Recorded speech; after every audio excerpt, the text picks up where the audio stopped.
Kakatay tayo ng native na manok. Ang luto natin dito mga kalando is atin tong ilitsyon. Siyempre doon natin to lulutuin sa ginawa nating upuan kasi napakagandang view doon mga kalando. Doon tayo magmukbang dito pag maluto na.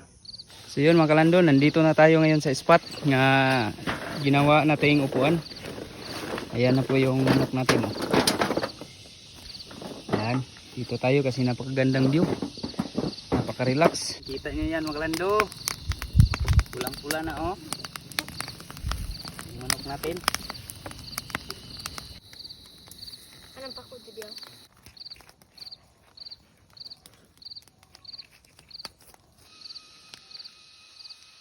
Narilindot mo.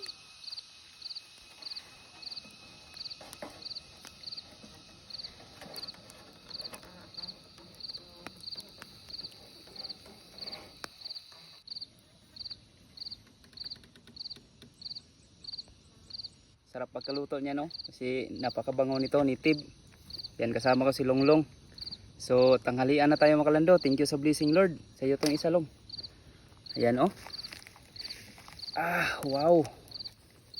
Unang hungit. Tapos yung kanin natin bahaw.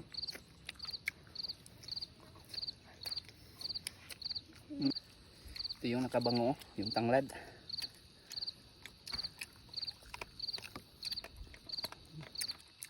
Ito yung bawing.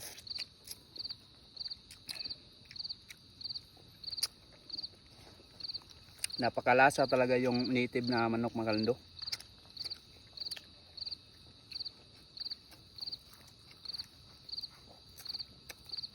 Ito yung pako niya oh.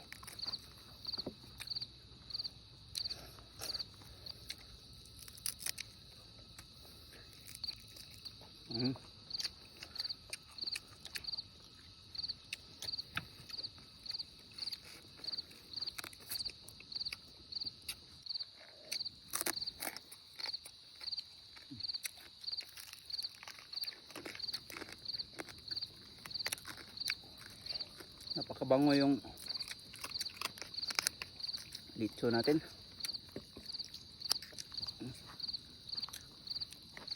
Yan oh.